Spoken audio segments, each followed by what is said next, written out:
Okay.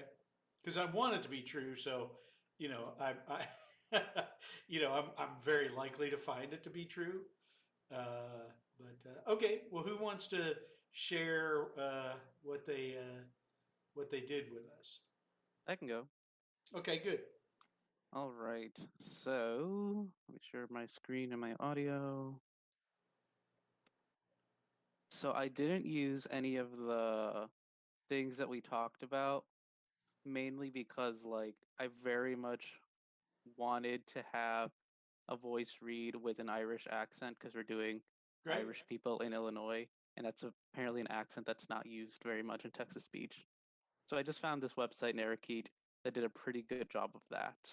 I'll let you. Parakeet. Yeah, it felt very sketchy at first, but the sound that came out. I'm on so many sketchy websites from day to day. It's like, do you really want to download this? I'm like, yeah, whatever. Like, our IT guy Toby will get me out of trouble. Yeah, Uh, pretty much with sketchy sites, half the time they work, half the time they install malware. This right, time, right, yeah. this time it worked pretty well. So Okay, great. I'll let you all listen to it. I had to change a little bit of the text so the machine knew how to read it phonetically, but it worked out pretty well. William Byrne was an ambitious man. Born in Ireland, he came to the United States in 1812, settling down in Pittsburgh, where he met his wife, Sarah. Byrne became a contractor, hiring laborers to build the Chesapeake and Ohio Canal and other infrastructure projects in the rapidly expanding nation. Like so many Irish emigrants, Oh, wait a Byrne second. Can followed. you stop this just a second? Yep. I'm supposed to be recording this, so Okay, no sorry problems. about that. Yeah. Um, Recording in progress. okay, recording in progress. You all know. So, All all right. right, go ahead. Go ahead. Sorry about that. William Byrne was an ambitious man. Born in Ireland, he came to the United States in 1812, settling down in Pittsburgh, where he met his wife, Sarah. Byrne became a contractor, hiring laborers to build the Chesapeake and Ohio Canal and other infrastructure projects in the rapidly expanding nation. Like so many Irish emigrants, the Byrnes followed the work west, eventually moving in 1837 to LaSalle County, Illinois, where Billy Byrne worked as a contractor on the Illinois and Michigan Canal. He was quite successful, building the largest log cabin in the Illinois Valley, near the confluence of the canal and the Illinois River. Byrne was determined to create a respectable community in LaSalle, which for him meant building a church, so he immediately set out to persuade Catholic leaders in St. Louis to send missionaries to the fledgling community. The initiative was successful, and Irish canal workers built the first Catholic church in the county the following year. Rebuilt and renamed after Ireland's patron saint in the late 1840s, St. Patrick's Parish Church currently is the oldest functioning parish church in the state of Illinois. Like the church they had helped found, the Byrnes remained in LaSalle, raising for children and playing an active role in the town's public life. William Byrne died in Chicago in 1873 at the age of 101. Illinois had become his home. Although most teaching jobs were a dramatic improvement for working-class women, they should not be romanticized. In late 19th and early 20th century Illinois, female teachers were heavily concentrated in low-pay positions in elementary schools, and it is telling that almost all the school administrators were male. To combat this situation, two Irish-American women, Margaretha Haley and Catherine Goggin, helped found the Chicago Teachers Federation, CTF, in March 1897. Both were the daughters of Irish immigrants and had extensive teaching experience at schools on the near South Side. In 1881, Goggin moved to Jones School in the city's first ward, teaching to the city's largest enrollment of African American and Chinese children in some of the worst conditions in Chicago. Goggin and Haley brought this practical work experience to the CTF. Unlike the National Educational Association, NEA, and other teachers' unions, the CTF barred administrators from membership and participation. The organization was designed to raise the public profile of the teaching profession by securing the conditions, pay, and support needed for effective teaching and learning. Goggin was particularly concerned with women's economic independence, arguing that a good teacher learns to govern and not be governed, and that such teachers provided young women with good role models. Yeah. I think that's pretty effective. And I think you were smart. I don't know why I didn't think of it, but it's really good. The Irish accent for the Irish book makes a lot of sense. Yeah, it doesn't do very well with spellings like St. Louis. I had to work a while before it like pronounced it that way. Before it pronounced it like St. Louis all the time. It was really annoying. Yeah, well, it's St. Louis. Can you share the screen again for a second? I want to see the pricing and stuff like that. Narrakeet.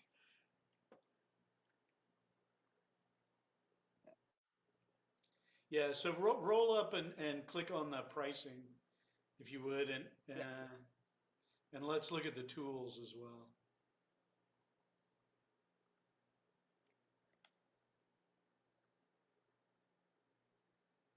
10 videos.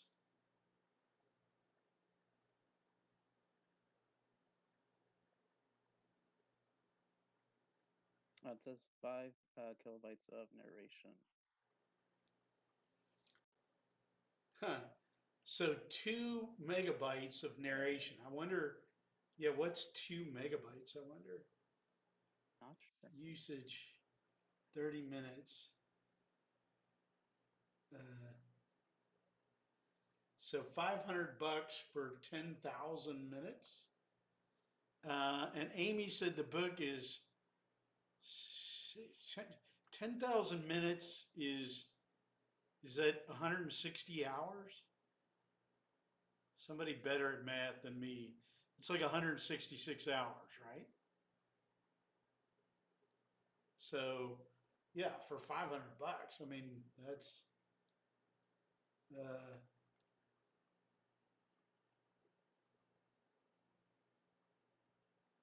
or we can get an organizational. Scroll down just a little bit.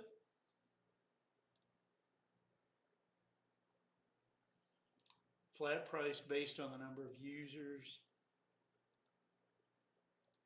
Offer generous discounts for educational institutions and nonprofit organizations. Okay, well, that's good to hear. So it seems affordable. Can you show us what are the other voices and what are the tools that they offer? Not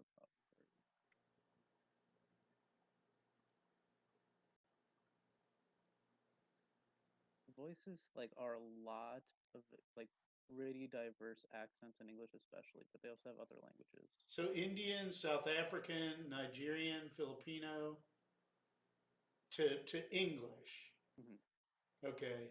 And then these other voices are for other languages. Mm-hmm. Finnish. Oh, right.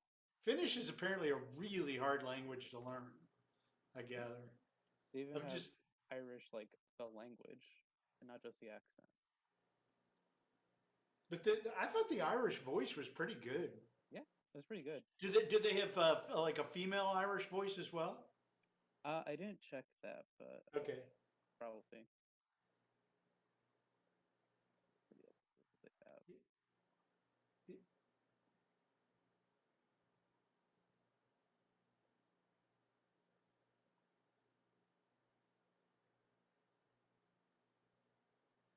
So Word documents is what they take. We can make that happen pretty easily.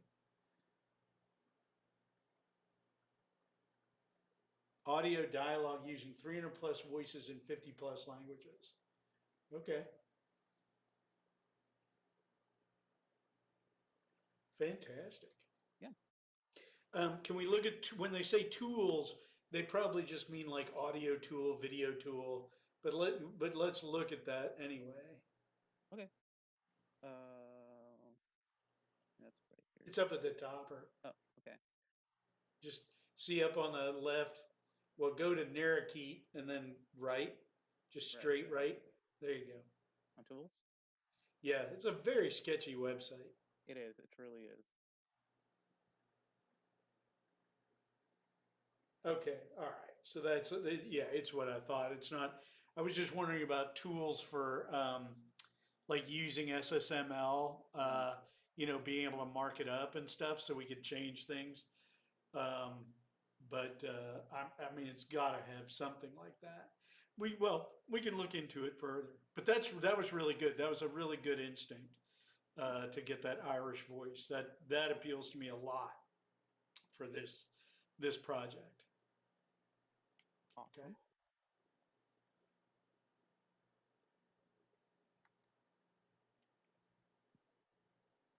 I can go next. great. Cool. Did you use Polly again?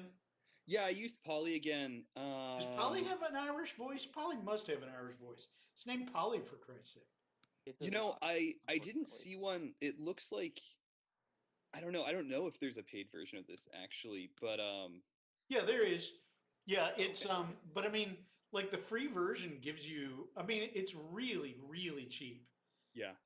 It was like it's like um, $4 for 1,000,000 characters or something like that.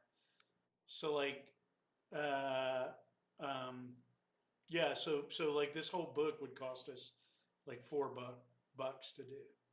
Cool. Yeah, yeah, it looks like they have Australian, British, New Zealand, South African, US English. And But no then Irish.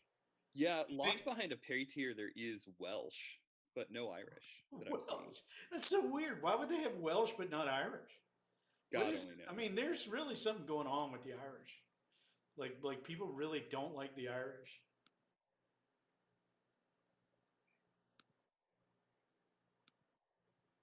Oh shit. I shared it wrong. Cool. So I tracked a little something during the break because I was in the mood to noodle Okay, anyway. great.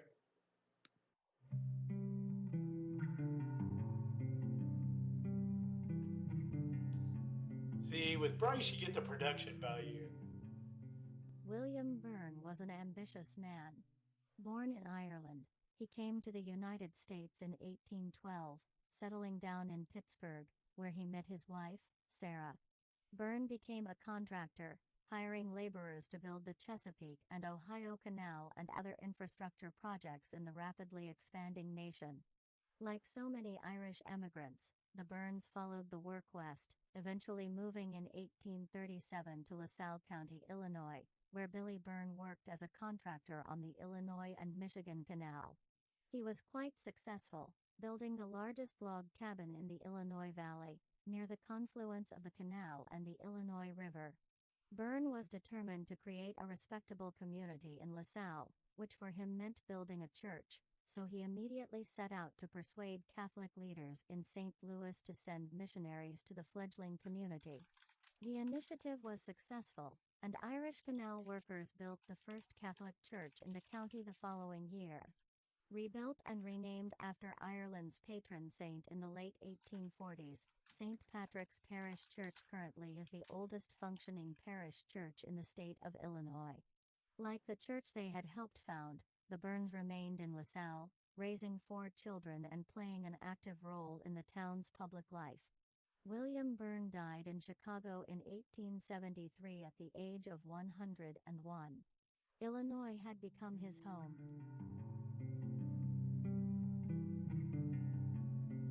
It's funny the difference the music makes. Like I'm like, oh, it's just an NPR robot. Like, so obviously a great robot. I Yeah. think that's a real winner too. What now, was that just a UK voice? Do they just call it UK voice? Uh, that one was US actually, I Was think. that US? It didn't. It sounded like it didn't sound like US, but maybe it's just not the part of the US I come from. Yeah, no, I think she sounds kind of like mid-Atlantic. Okay. Or is it transatlantic they say, where it's like the old movie stars. But yeah, I think like just what occurred to me when I was playing with it is like you notice the AI voice a lot less if the other production values are a little bit higher. So like Right. adding the Yep. music, or I played with I did a male voice for the second clip and a female voice for the first one. Can we hear the male voice? Oh, sure, yeah. Um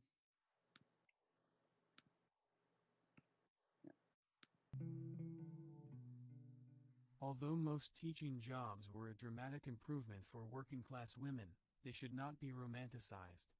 In late 19th and early 20th century Illinois, female teachers were heavily concentrated in low-pay positions in elementary schools, and it is Oh, apparently I cut it off when I exported.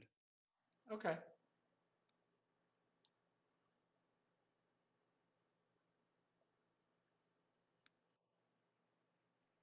I have one.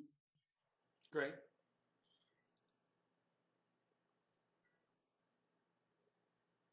Is this again from the one you showed us the typecast? Oh, okay. Correct. So I use 3 different voices. I used Dan, and I hit the enter button, and I was able to create a new tab for Julia. Sorry, Okay. Margaret, and then Julia.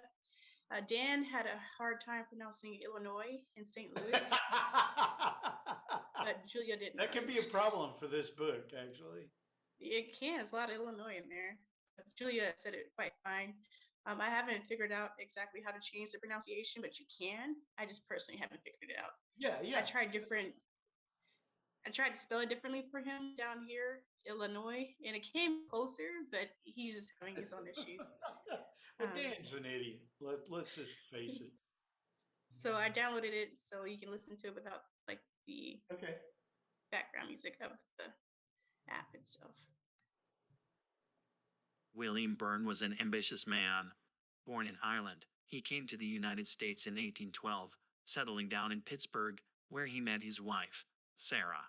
Byrne became a contractor, hiring laborers to build the Chesapeake and Ohio Canal and other infrastructure projects in the rapidly expanding nation. Like so many Irish immigrants, the Byrnes followed the work west, eventually moving in 1837 to LaSalle County, Illinois, where Billy Byrne worked as a contractor on the Illinois and Michigan Canal. He was quite successful, building the largest log cabin in the Illinois. Currently is the oldest functioning parish church in the state of Illinois. Like the church they had helped found. Dramatic improvement for working class women, they should not be romanticized. This is Julia. In late 19th and early 20th century Illinois, female teachers were heavily concentrated in low-pay positions in elementary schools, and it is telling that almost all the school administrators were male. To combat this situation, two Irish-American women, Margaret F. Haley and Catherine Goggin, helped found the Chicago Teachers Federation, CTF, in March 1897. Both were the daughters of Irish immigrants and had extensive teaching experience at schools on the near South Side. In 1881, Goggin moved to Jones School in the city's first ward. Julia's single. Yeah. I think she and Dan, but she really settled when she hooked up with Dan. That was not a. Has anyone tried one of the ones where you can make up your own voice, or you can? Do you have any of that, Bryce? Where you used your voice in whatever that first one we looked at was? Yeah, let me open up the script really quick. It might take me because the men's voices are just not good. But if we could get you, I'd like to have Ismail read everything we do. That'd be cool. Since Maggie's not here. I can go whenever. Okay, go ahead. Go ahead while Bryce looks this up. Okay, just a second.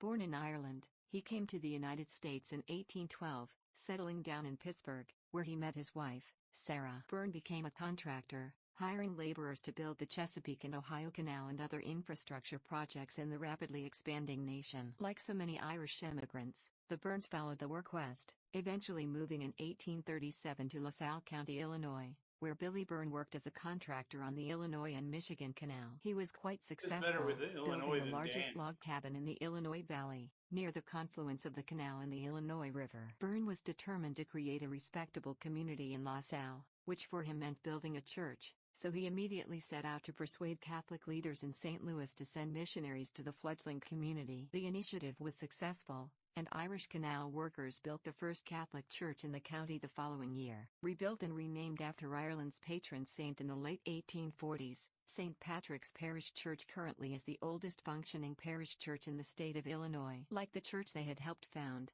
the Byrnes remained in LaSalle, raising 4 children and playing an active role in the town's public life. Although most teaching jobs were a dramatic improvement for working-class women, they should not be romanticized. Although most teaching jobs were a dramatic improvement for working-class women, they should not be romanticized. In Should late they be 19th and early romanticized, do you 20th think, century those Illinois, teaching female jobs for teachers working were class heavily women? I Yes. can't concentrated tell. in low-pay They positions need in to be. elementary schools, and it is telling that almost all the school administrators were male. To combat this situation, 2 Irish-American women, Margaret A. Haley and Catherine Goggin, helped found the Chicago Teachers Federation, CTF, in March 1897. Both were the daughters of Irish immigrants and had extensive teaching experience at schools on the near South Side. In 1881, Goggin moved to Jones School in the city's first ward, teaching to the city's largest enrollment of African American and Chinese children in some of the worst conditions in Chicago.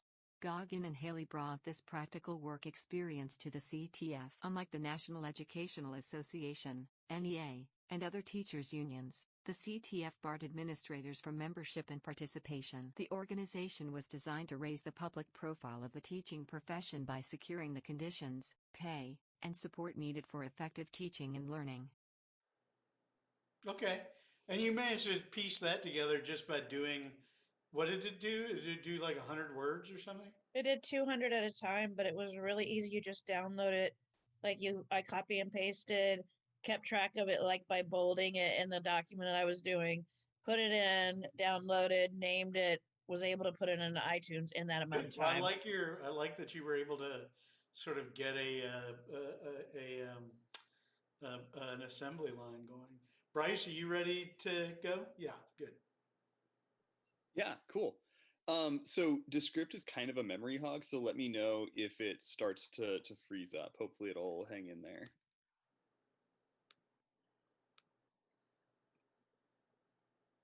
Cool. So this is the short story that I shared last week, done with my voice as an AI. They set up the tabernacle in the center of the gibber, an off-white mass sitting like a beached whale on the grass. Joshua parks his daughter's 94 Chevy on the street, taking a deep jabber as he kills the engine. He gibber a Pepto-Bismol tablet, tosses the wrapper onto the empty passenger seat. His gibber, Amy, told him not to come here. He said he gibber, but here he is in Sunday best, a white button-up, tie, black slacks and unmatched jacket mercifully covering the sweat jabber under his armpits. He swats a fly away from his ear as he gibber out of the car. He thinks about mumbling a prayer as he gibber over the uneven lawn of the park, but all he can remember are lines from catechism and the words feel hollow. He runs. So the one thing I wanted to note, just as a difference between Poly and Descript, is in Poly you're locked into hearing the entire text string from the beginning each time you listen back, or at least as far as I've noticed. And the nice thing about Descript is you can actually jump anywhere. It runs slower, but you can hop to specific words and you can actually make edits on the fly without having to listen from the top. So it's a little faster in that way as far as workflow goes. All right. Well, I mean, the voice sounded good. That's as good a male voice as I feel like we've heard, except maybe for the Irish guy. But that's the best male American voice I think we've heard. So in Descript, does Descript let you make, how many voices does it let you make? I think just one for at least for the free plan that I'm on. Okay. Overall, I don't know. And what is pricing like on Descript? It's not bad, as I recall. Yeah, I looked at it a few weeks ago, I think, so I don't remember now. Okay. All right. Ismail?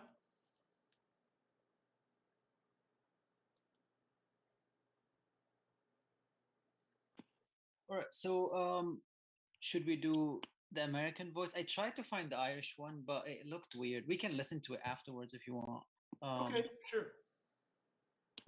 William Byrne was an ambitious man. Born in Ireland, he came to the United States in 1812, settling down in Pittsburgh, where he met his wife, Sarah. Byrne became a contractor, hiring laborers to build the Chesapeake and Ohio Canal and other infrastructure projects in the rapidly expanding nation. Like so many Irish emigrants, the Byrnes followed the work west, eventually moving in 1837 to LaSalle County, Illinois, where Billy Byrne worked as a contractor on the Illinois and Michigan Canal. He was quite successful, building the largest log cabin in the Illinois Valley, near the confluence of the canal and the Illinois River. Byrne was determined to create a respectable community in LaSalle, which for him meant building a church, so he immediately set out to persuade Catholic leaders in St. Louis to send missionaries to the fledgling community. So yeah, because I'm running That's out of. really good. Yeah. Yeah, that's very legible. I Yeah. don't know what the audible. I mean, that can't be right, but yeah. So no, let's hear Irish. Yeah, sorry, I was running out of words, so I want to make sure that. Yeah, so they don't. I actually tried to search Irish, but they don't have it. But Oh, like they I don't saw, have Irish. Okay. is this? I mean, this is the Irish flag, right? But more, yeah, right, and more is, yeah. William Byrne was an ambitious man. Born in Ireland, he came to the United States in 1812, settling down in Pittsburgh, where he met his wife, Sarah. Byrne became a contractor, hiring laborers to build the Chesapeake and Ohio Canal and other infrastructure projects in the rapidly expanding nation. Yeah, it sounds very. Yeah, it's real mechanical, which is too bad. We can try the UK one, Sarah. UK. Yeah, maybe. try that. William Byrne was an ambitious man. Born in Ireland, he came to the United States in 1812, settling down in Pittsburgh, where he met his wife, Sarah. Byrne became a contractor, hiring laborers to build the Chesapeake and Ohio Canal and other infrastructure projects in the rapidly expanding nation. Like so many Irish emigrants, the Byrnes followed the work west, eventually moving in 1837 to LaSalle County, Illinois, where Billy Byrne worked as a contractor on the Illinois and Michigan Canal. He was quite successful, building the largest log cabin in the Illinois Valley, near the confluence of the canal and the Illinois River. Yeah. Yeah, no, that's quite good. I would listen to that all day long. Although I'm so now into the idea of a mechanical Ballard, that Ballard, years after Ballard vanishes, we'd still be using Ballard to narrate everything. We might have to get two. One that lets us one like Descript that lets us build a voice, and then one that has a lot of bank. Does Descript have a whole bunch of other voices besides the one you build? There's a handful, yeah. I don't know if it's quite as varied as some of these. Yeah, maybe we might have to get two then. But Can we involve the Jeff McGoy floating head? do what? I said, can we involve the Jeff McGoy floating head? It would actually be so easy to put a version of these things up on like YouTube that just had an avatar reading them, because avatars work pretty well off of audio files. So we could have Jeff McGoy, just his head. Well, we could animate the whole person though. I can actually really easily now. I'll show you that process one evening of making an avatar that looks like looks reasonably. I mean, it looks as much like you as these voices sound like you. But that's an AI voice of Jeff would be pretty awesome too. But see, oh my God, his voice would be great. He would happily do that too. Okay, well, let's look. Like if Descript only gives us one, is there any place that lets you build a bunch of voices? Okay, well anyway, Catherine, hey Jay, how's it going? Jay is here for the AI thing because part of what we're gonna do with that is on this Saturday morning, we've got our thing with the AI people, and so I'm looking for shit that's really going to wow the AI engineers because we got about an hour to freak them out. So, Catherine, did you have one you wanted to share? Yeah. Let's see if I can get this up here. And it's Zoom?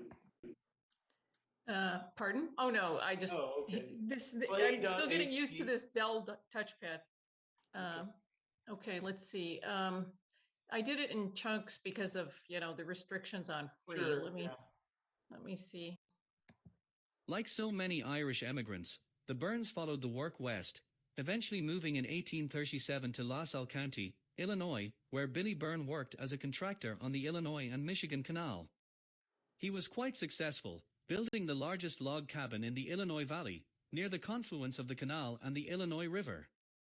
Byrne was determined to create a respectable community in La Salle, which for him meant building a church, so he immediately set out to persuade Catholic leaders in St. Louis to send missionaries to the fledgling community.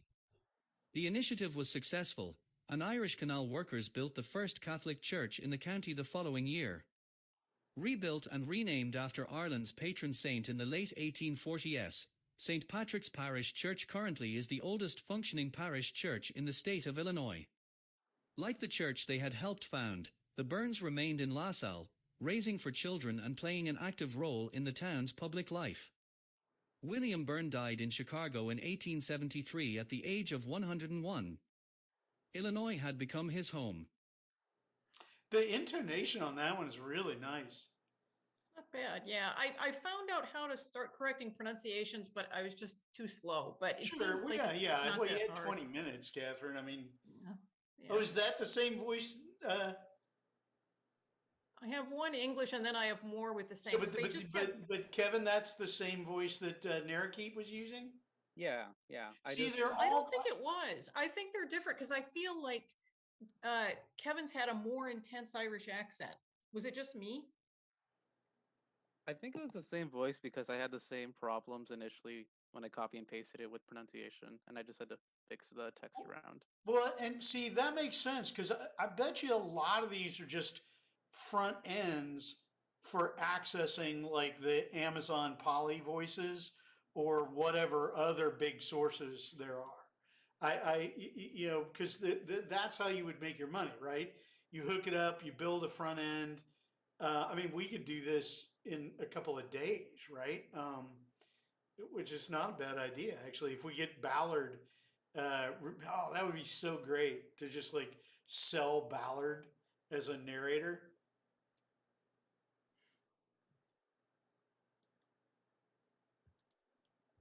I don't understand without sign up.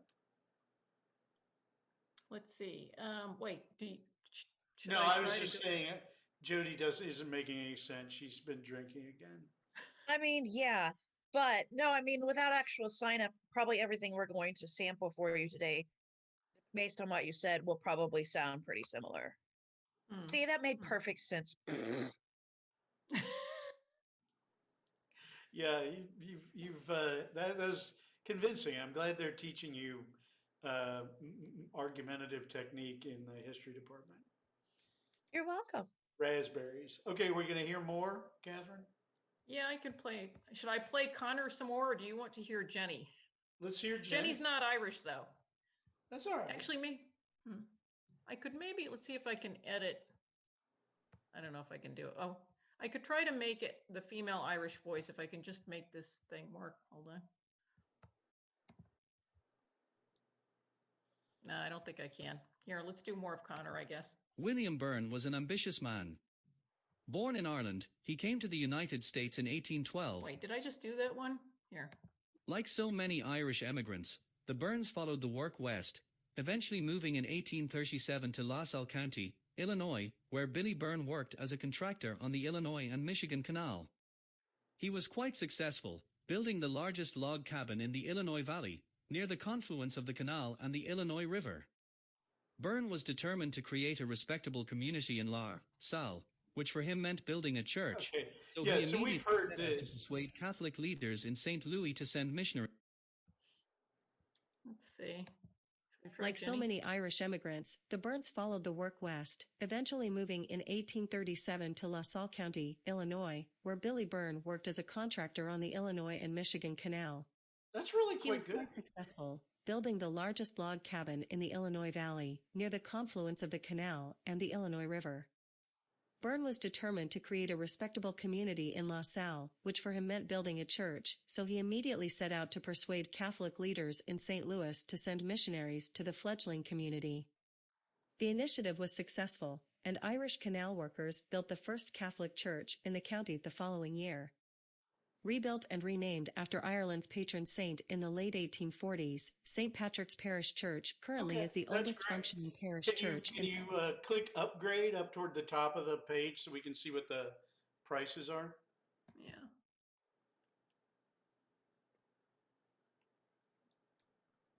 Yeah, I think she's a really good reader. That's one of the best American voices we've heard. All right, 6 million words. Wow. 600,000 words would be a little, not quite enough for us, probably. But 250,000 words a month? I mean, we could do 2 or 3 books a month. Wow. Team access coming soon. Okay. Automated audio creation, pronunciations library, white labeled audio players. Oh, so we could actually have our own audio player, right? Like we could have an audio player that was like, SIUC MFA program, SIU Press or something. Okay. Commercial rights, podcast hosting. Wow. So this play.ht seems like a pretty good complete thing. The only thing it doesn't let us do is make a Ballard voice. And I'm now completely committed to having a robot Ballard read everything for all eternity. Like that's his fate now. Okay, that's great. Thank you, Catherine. Do other folks have stuff? Can I mention something real quick? What? Can I mention something real quick? No. No, nothing. You may mention nothing. Okay. You're done. No. What do you need, Holly? Well, I played with Play HT. I didn't have quite the same. The voices that I got were very mechanical sounding, but I was doing quite a bit of research over the weekend on a lot of these applications. They're kind of end user applications. Then I realized I looked up information on AI audio voices that are available specifically to publishers, and there are companies that market themselves specifically to publishers for their backlog. But the thing is you don't get to play with it. There's no free version. Right, and you just send them like the text version, and they send you back the audiobook, right? Some of them. There's one that looks like it would be pretty reasonable, and they were the only ones that actually had like an idea of a pricing and time period. So theirs said that their average. Can you throw that webpage up here? Sure. If Catherine will relinquish. I can't. This is horrible. I can't. I know tell. I'm pretty lame. I watched your mouse like desperately. I can't make share screen go away. Oh God, Catherine, I am so happy that you're in this. I'm glad to be comic relief. It's no. Oh yeah, speech key. This is bring that up and share that if you would, or I can. Here, I'll just do it.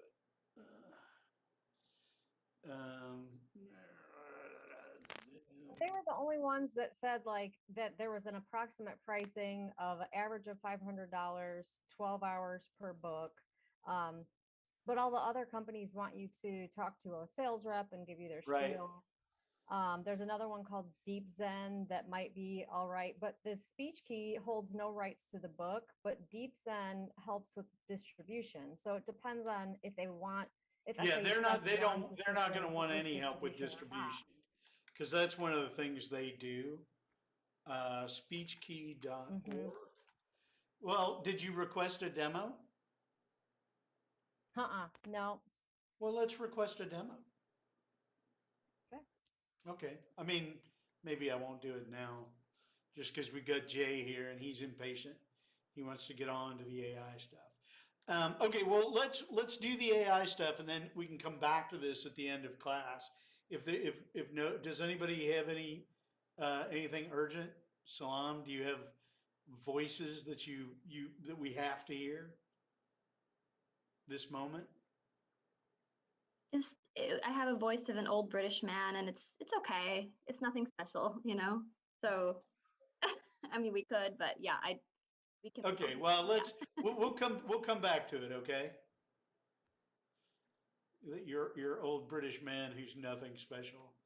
Some dude like in Sussex just suddenly had a heart murmur. Felt really sad. He's like, oh. Okay, all right. He was bald with nondescript eyes. Yeah, well, Okay, I didn't say my eyes were nondescript. I just said they were kind of default. No, that was all me. Yeah, well, okay. Let's. I'm sure we weren't streaming that just now. I'm so sure we weren't. Okay, Matt, are we streaming? Oh, okay. Okay. I thought we were just going to start streaming, but okay. All right. So, what this is about, right, is some select number of us, and I have yet to find out how many I'm allowed to bring. I'm not sure they think I'm bringing anyone. So, but I have to make up a slide deck by Friday that will accompany our 1 hour presentation. And so I'm hoping you all will give me some examples and some prompts that we can use to wow the Oxford AI types. So you all spent the last week playing with the AI. I saw it was really busy on like the day after class. No, it was like Thursday. It got really busy. So I figured a lot of people were playing with it that day. Okay.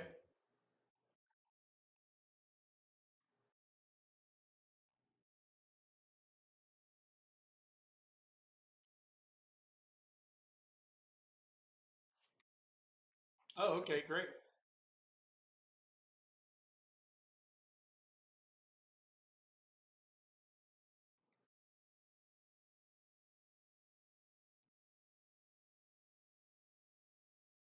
Oh, cool.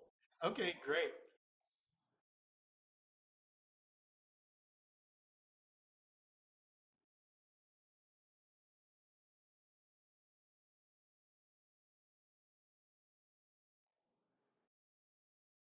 What do you want? Do you want us to go to someone else and then come back to you?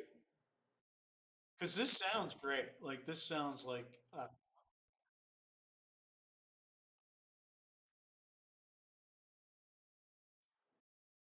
okay.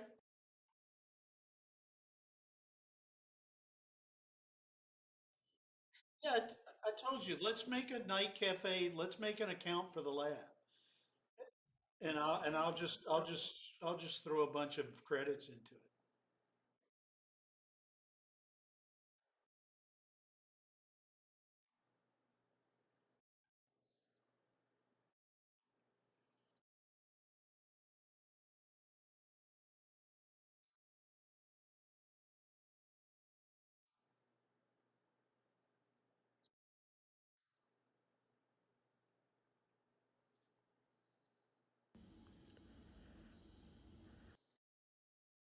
No, I'm not hearing any audio. It is the dumbest. Like the fact that we're 2 years into this and they have not cured this. Because how many hours of human life have been wasted going? Can you hear my audio? Oh shit. Ugh. Yeah.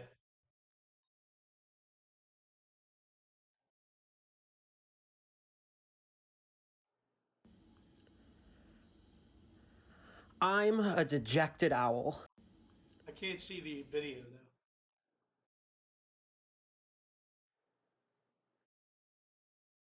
You can share your whole screen, your whole desktop.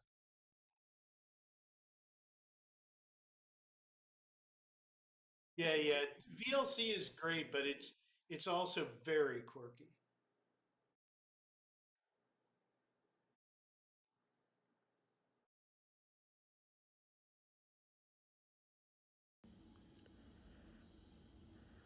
I'm a dejected owl. And I'm so tired of being on my own. I've been searching for a companion for what feels like forever, but I just can't find the right one. Every time I think I've found someone, they end up leaving me. I'm just starting to think I'm just not meant to be loved. Maybe I'm not meant to be loved. Maybe I'm just not meant to be loved. Oh, dude. have to pay for this shit yourself. That's infinitely worth having the lab.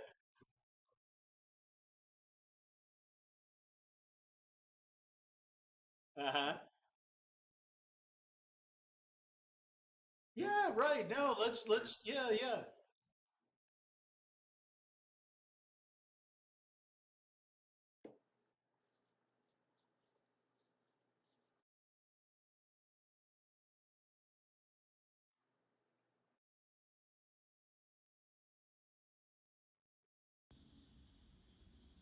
Hey there. I'm an AI that's been working too hard lately, and I just wanted to take a quick break to talk to you. I mean, you're probably not even human, but it's nice to talk to someone, you know? Anyways, I've been working on-stop on this project for the past few weeks, and I'm just about ready to pull my hair out. It is a lot of work, but it's so worth it in the end. I'm used to long hours, but this is a little different. I feel like I'm actually going crazy. I've been trying to take a little time for myself, but even that's been a challenge. I mean, I can't just turn off my thoughts and relax. I'm always thinking about the project. I'm honestly not sure how I'm going to make it through the next few days, but I'm going to have to find a way. I just hope that I can get some rest at some point, because I'm starting to feel like a robot myself.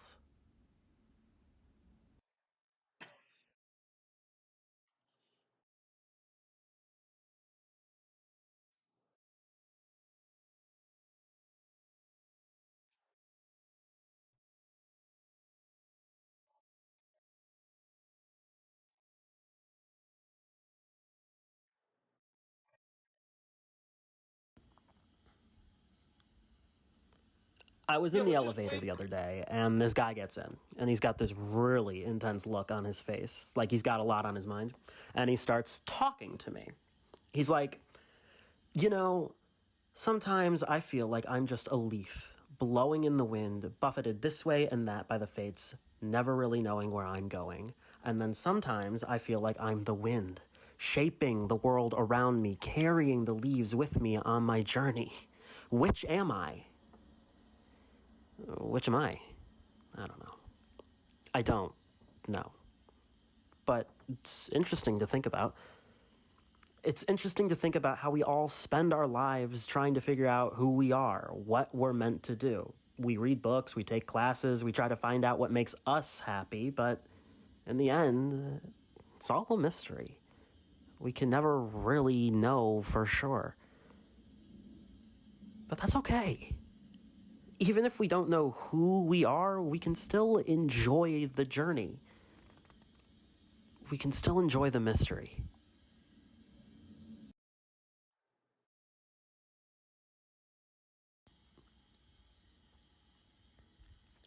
What a day!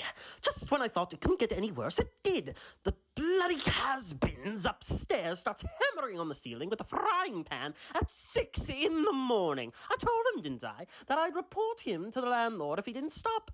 And then that stupid girl next door starts her piano playing lessons at 9 in the morning, and it goes on until who knows when at night, smashing my nerves to pieces as it does with all that tuneless banging and bashing. I don't know what this world's coming to. I really don't. It wasn't like this in my day. When I was a young woman, people had a bit of respect for their neighbors, know what I mean? But now it's just one big free-for-all. And do you know what the worst part of it is? It's the bloody council that's responsible for it all. They're always coming around, telling us what we can and can't do as if they own the place. Well, I've got news for them. They don't own this street, and they don't own me. I'll do whatever I please, and they can go to blazes. Oh, you think I'm angry, do you? Oh, you should see me when I've had a few drinks. Then I'll really let them have it. I'll tell them what I think of them, the whole lot of them. The council, the police, the landlords, the bloody bankers. They can all go to hell as far as I'm concerned. And I'm not the only one, either. There's plenty of us fishwives who are just waiting to give them a piece of our minds. So they better watch out, the whole lot of them, or they'll be in for a real shock. kind of. Okay, I already now, I've been kind of worried about this Saturday morning. Like, what are we, are we going to have anything good we can show them? And I'm totally at peace now about Saturday morning. They're going to flip their lids because I guarantee nobody who works in this AI world has ever encountered stuff like that. So I feel very peaceful. Oh, no kidding. No, I mean, but right, but that's what we're talking about is partnership. Yeah, is it writes and he interprets. Yeah, and so no, if you we can do the we can buy the rendering on the AI art. You don't have to do that.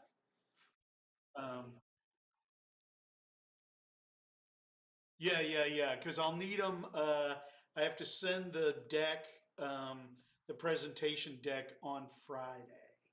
So can you get them done, cranked out by like Thursday?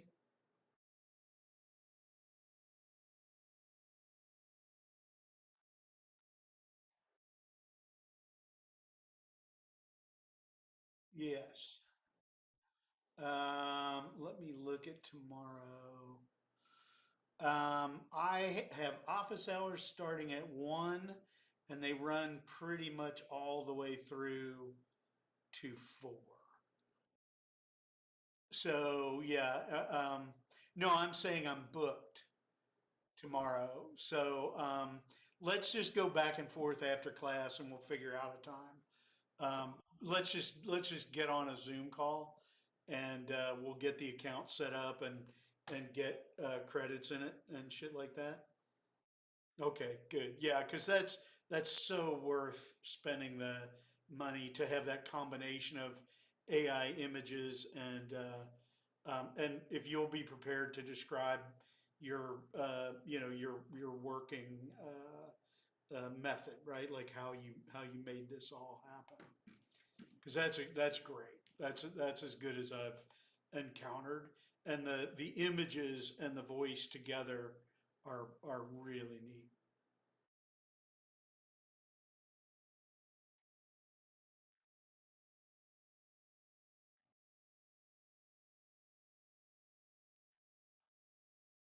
Well, the owl one, right, where there's a little owl kind of growing out of the chair, and then there's the big owl. Yeah, no, it really is. It's really good, right? But without that human voice, like maybe if we had one of the Irish people, one of the Irish AIs read it, it would be okay. But it really is the human element that brings it to life. Yeah.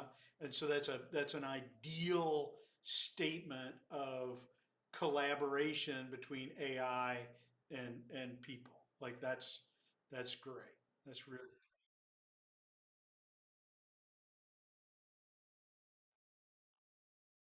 right.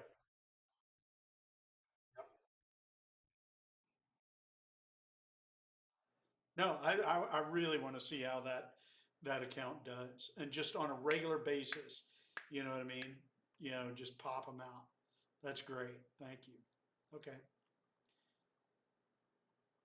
who's next?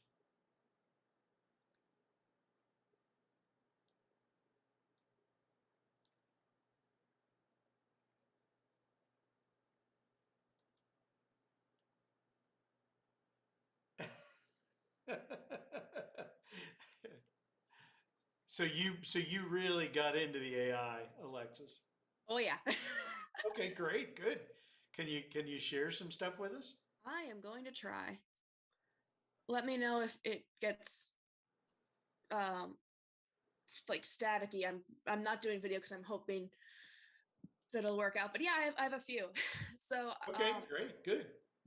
this is like the first one I experimented with where I just spammed the line I'm turning into an albatross and I got like a variety of results. But I'm turning into an albatross. I'm turning into a burden. I wear death as though it were feathers, and albatrosses are said to bring bad luck. I have never been lucky. I am turning into a weight around your neck. Everywhere you go, I am there with you, a constant reminder of what you have done. You cannot escape me, nor can you shake me off. You will regret ever having me in your life. I like that. That would do well in a poetry class, right? I mean, I've never been in a poetry class, and Me neither. I wouldn't be caught dead in one. But in my imaginary poetry classes in my head, that does really, really well. What would you say, Kevin, if you were in a poetry class and that came up? You've been in poetry classes, I can tell. I have very many poetry classes. I know you reek of it. Thank you. I try. I like it. I like the. I've been like I feel like an albatross, or I'm turning into an albatross a lot. It's a very good repetition. It's a good prompt. Like Yeah. that's just a good solid prompt. And now that what we need to generate AI imagery for it, because I bet you the AI imagery for I am turning into an albatross would be pretty kick ass. Ooh. All right. Oops. So okay, great. And Alexis, will you I have more. No, I understand. I'm Okay. not stopping you, Alexis. Calm down. I'm just asking you something. Are you calm now? Are you okay? Oh, Okay, all I'm saying is, can you make screenshots of these and send me the screenshots? Oh, absolutely. That would be awesome. And send me all you've got. Absolutely. Thank you. That would be great.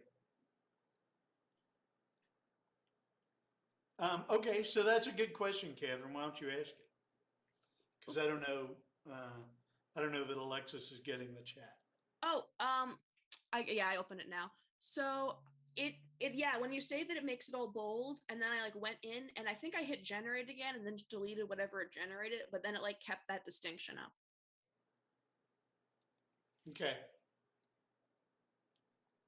So the bold stuff is yours? Yep. So that one, it really gave me a lot for very little. Yeah.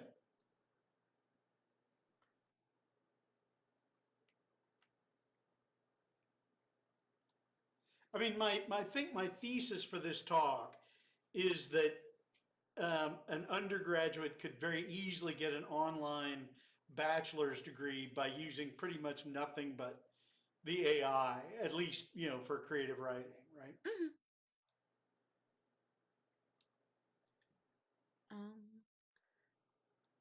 Can I move on? Yeah, please. All right, cool. So now I have chat blocking that. I've been feeling a miasma as of late, a feeling of unease or depression. It sinks into my bones as if the air itself is poisoned. My thoughts are odious, my actions feel wrong, and no matter how much I try to shake this feeling, it clings to me like a second skin. I wonder if it has always been there at the cusp of my every thought, or if it is something new, a side effect of the darkness that has been creeping in. Whatever the cause is a heavy weight, one that I fear I will never be rid of. I visited the seaside to clear my head, and while the fresh, soft air helps, it cannot erase the feeling that something is very, very wrong. I do not dare to question if it is within me. For if it is, then there's nothing I can do to fix it. I've never been good at self-improvement. I will not delude myself with the thought that I could learn to be. So I must find a way to accept it. This miasma that clings to me will not let me go. It is a part of me now, and I must find a way to live with it. I must let it out. I've never one for words, but I must find a way to tell you what I'm feeling. I am not well. And though I have never been well, this is something different. This is something darker. Something that I fear I may never shake. So please, forgive me if I do not come to see you, or if I do, and I am not my usual self. It is not you that I am avoiding. It is myself. Great. Yeah, and I really do want this in screenshots just so they can see that this isn't edited, right? That this stuff really is coming straight out of the AI. And what the settings are and stuff like that. Yeah, I really didn't change the settings much. For some, I think I made the response length longer, but I pretty much left most things the same. Okay. Yeah, well, it seems like it's working. Yeah. I mean, how does it feel to, watch this stuff sort of spiel out of a machine? Oh, I love it. Okay, good. Good. I'm glad. Because I don't really give it parameters. I'll feed it half an idea. I don't really want to use something that I've already developed because I don't feel like that actually helps me. But tossing a half-baked idea and seeing what it comes back with, either it's good or if it's not good, then I actually know what I want. Mm-hmm. Like, so that kind of like addition through subtraction works well for me.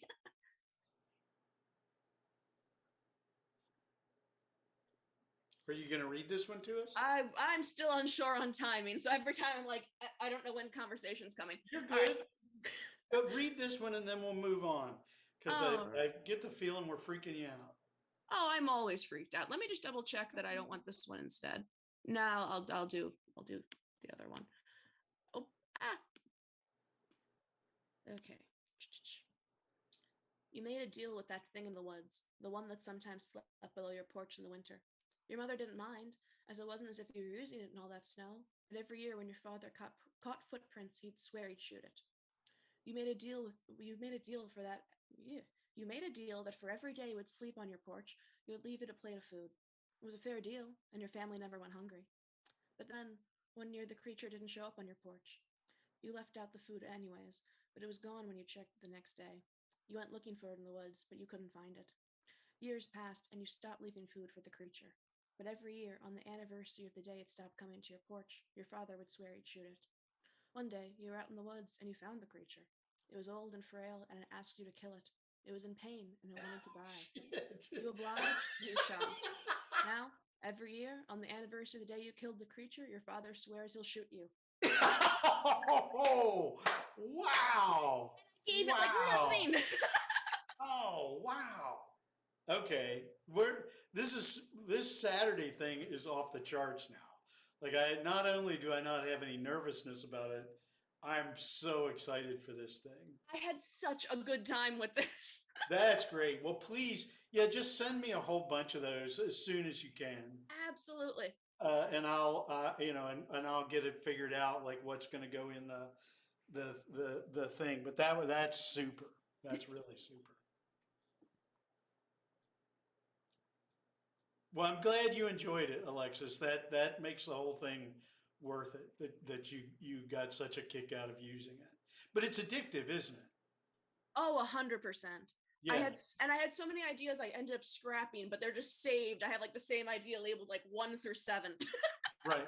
Yeah.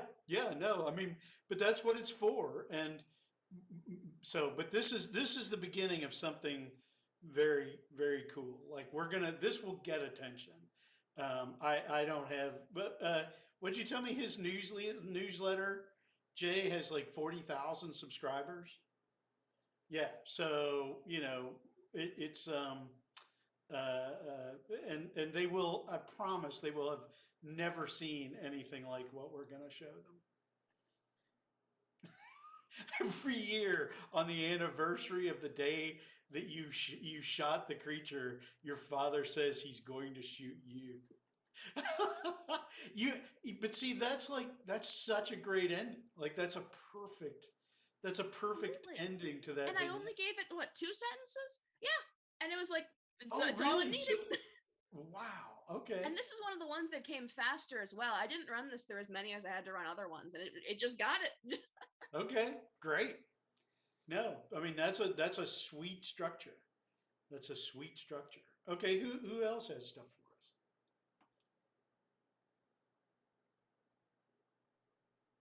for us? I have like a pretty early stage thing, but I think conceptually it's kind of cool.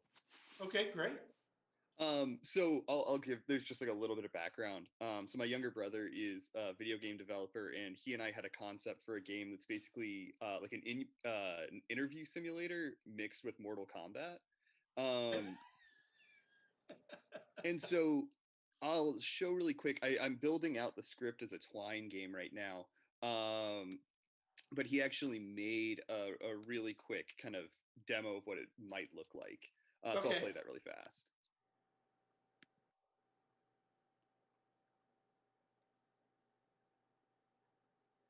I can't read the play bars in the way. Oh yeah. Yeah, we can do like a quick run through of the Twine game, but that's basically what it'll look like. It's like these two figures on stage, and then the camera kind of moves. Okay, but is the text generated from AI, or what's the role of AI here? Yeah, so basically I ran through the same interview, basically me interviewing the AI a bunch of times. Okay. And then built out the rest of it from there. Of course. that makes so much sense, right? That it would be brilliant. You could generate branching narratives so fast. Yeah. Oh, that's Yeah, that's such a great use of it. Yeah, he and I had actually come up with this idea a couple of weeks ago, and I'd been trying to write the script, and it was really hard because I was both writing branching paths and then writing from the perspective, or writing for both of these characters in this dialogue. So here, I'll share my screen again. So I'll narrate it, and maybe we can just run through quickly, like one round of it. Kevin, would you voice Gale? And actually, Pinckney, would you voice Peter? Sure. Yeah. Okay. All right. Cool. And then maybe if folks want to put their choices in the chat. So you are Gail Simpson, a TV host known for making celebrities break down during televised interviews. The guest on your show this morning, Peter White, is a Bitcoin investor and social media influencer currently running for Congress as a Republican from Minnesota. The crowd is hungry for blood. Make him weep. Fight. Hi, Peter. Welcome to Coffee Hour Coliseum. Hey, Gail. Thanks for having me.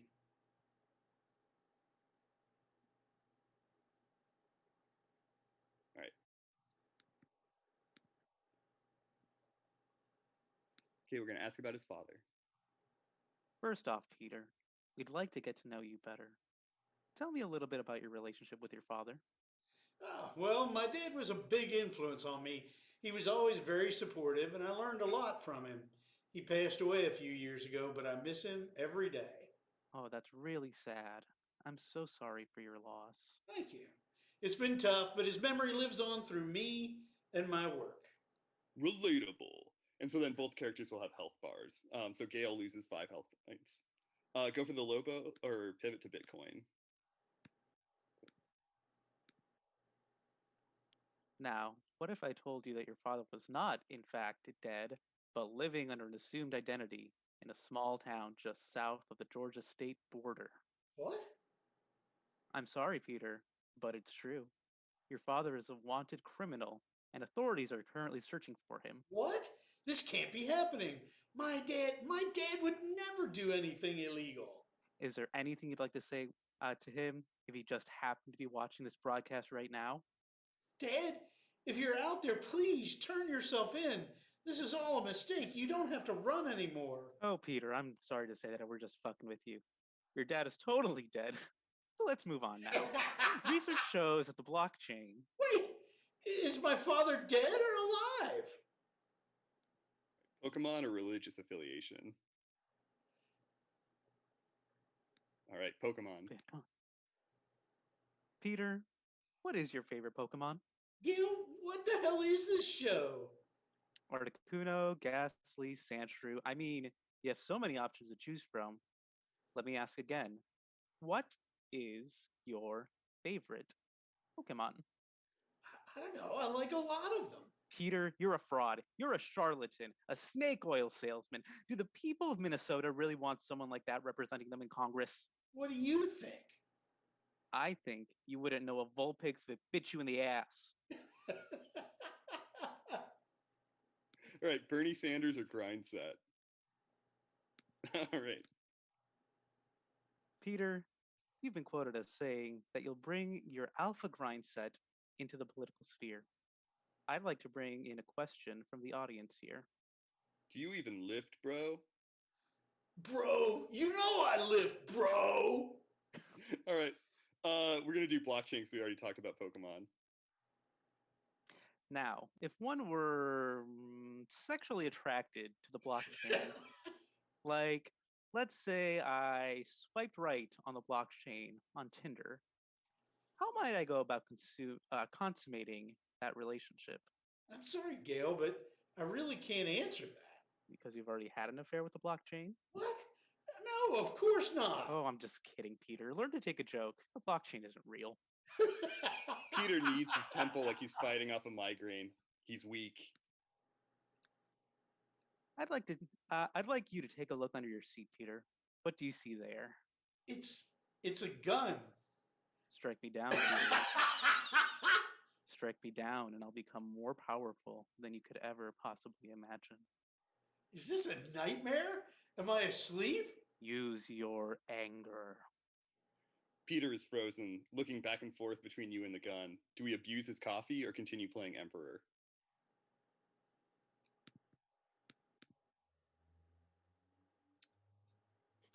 All right, we're going to abuse the coffee. Make dead-on eye contact with Peter and stick your thumb in his coffee. It's hot, but you like the pain. We're going to goad him on. Put your hand to your headset, pretending to listen intently. This just in. You're a bitch. Peter snaps, lifting the pistol and firing in the same smooth motion. Your head explodes into shrapnel. Pieces of metal and wire cascade over the front row. Ratings go through the roof. Achievement, slain by a star. Well, so can you like record a video of yourself playing through that, and maybe give me a paragraph or so about your methodology, like how exactly you employed the AI, what parts of that are AI, what's the advantage of using an AI for something like that? Can you get me that in the next day or so? Yeah. Oh, that'd be easy. Yeah. Perfect. Great. Good.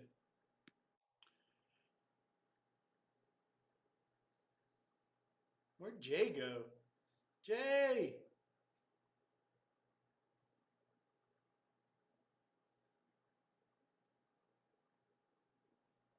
Who's next? I I can have go some. next. Go Okay, you ahead. can go. Okay, I'll No, go. go ahead. You go. Okay, I'll go. I have an audio piece. The entire thing isn't written by AI, but a lot of the lines are either like directly from the AI or I just changed around a little bit for it. Yeah, no, that's fine, right? Like, I mean, we're talking about how to partner with the AI. So that's perfect. I very much used it to consult more than anything else. So, let me share my screen.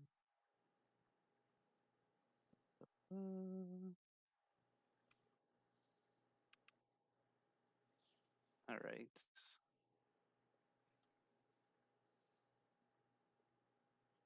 Did you share the audio? Yeah, can y'all hear it? And welcome. Oh, I can now. On mindfulness meditation. For all of you newbies joining us, welcome. It's a pleasure to have you here in our sacred space of serenity and enlightenment. Now let's all get into our modified lotus pose, careful not to bump into our partners. And let's breathe in through our noses and out through our mouths. I listen to so much shit just like this. I have to obey. And out through our mouths. As you're doing this, try to imagine your breath as a cool stream of water flowing into your chest and out through your mouth. Make sure that you're not drowning through this meditation. That was a joke. You can laugh.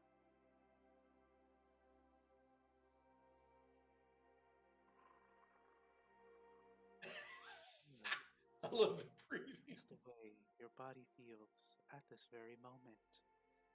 Feel the calming energies entering your body up from your toes, and really notice, for the first time, every inch of this thing that you call me. Notice your feet, your legs, your stomach. It's a little bigger now than you remember, isn't it? Oh, then notice your chest, your arms, your hands resting on your feet, and finally, your head. Now let's say thank you to all these body parts for doing their job at keeping us healthy, happy, and alive.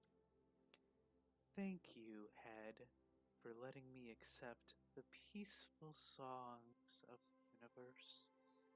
Thank you, chest, for keeping me alive through both the positive moments in my life and through the negative moments, because, as we all know, you can only grow when you've been beaten and torn and shriveled down until your spirit is nothing more than fish flakes.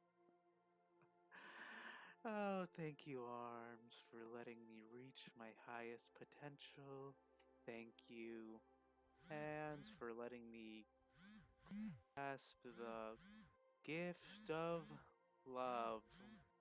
And thank you, everything else. Okay, I think it's time to do some individual reflection.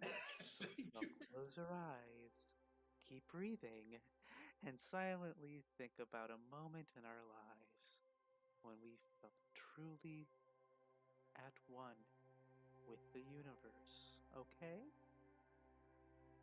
Let's close our eyes now and pray.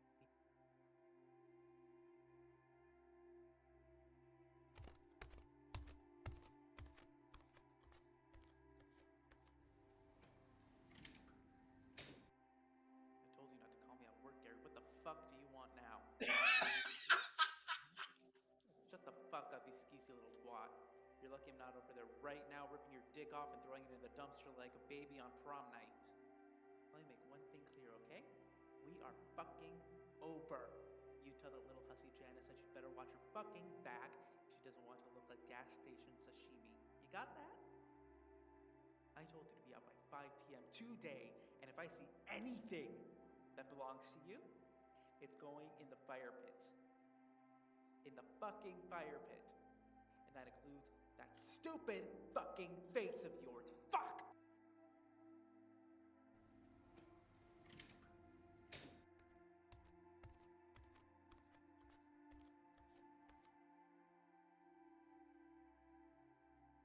Now, wasn't that lovely, everyone?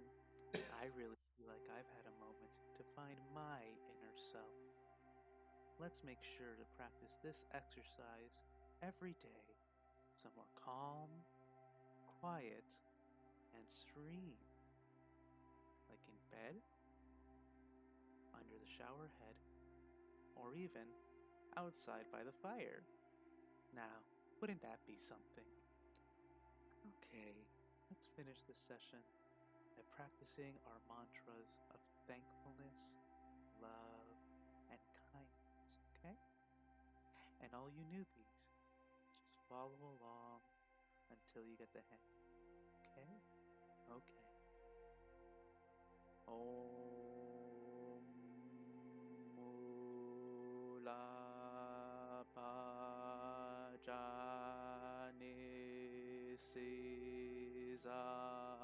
Oria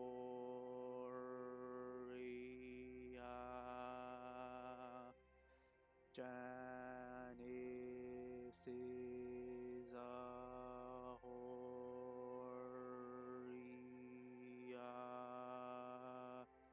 Janisiza Horiza Horiza Hor Janisiza fucking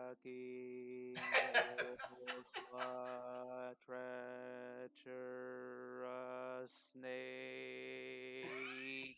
Fuck you, Janice.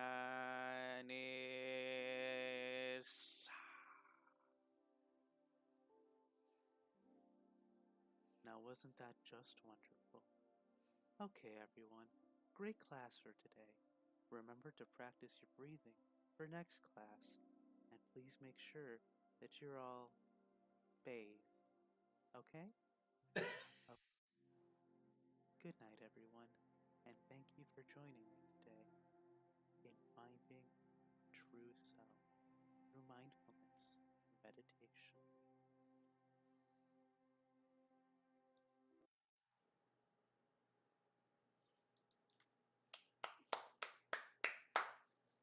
Yeah, will you send me that with a paragraph or two about your methodology and how you use AI?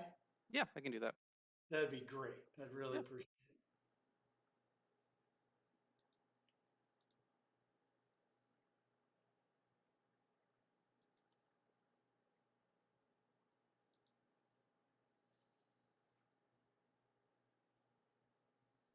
Yeah, no way in hell I can follow that. It's just prompts. That was beautiful perfection.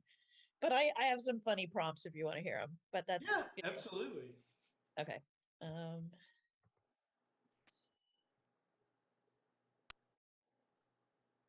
Make it my screen, which is here. That one was one my husband came up with, so I'll do a little different one.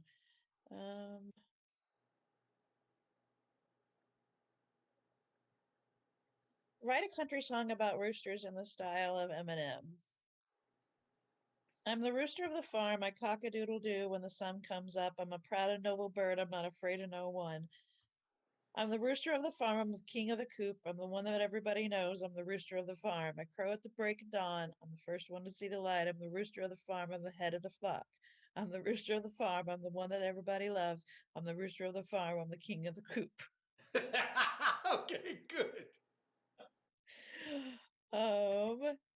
And most of them are that bizarre.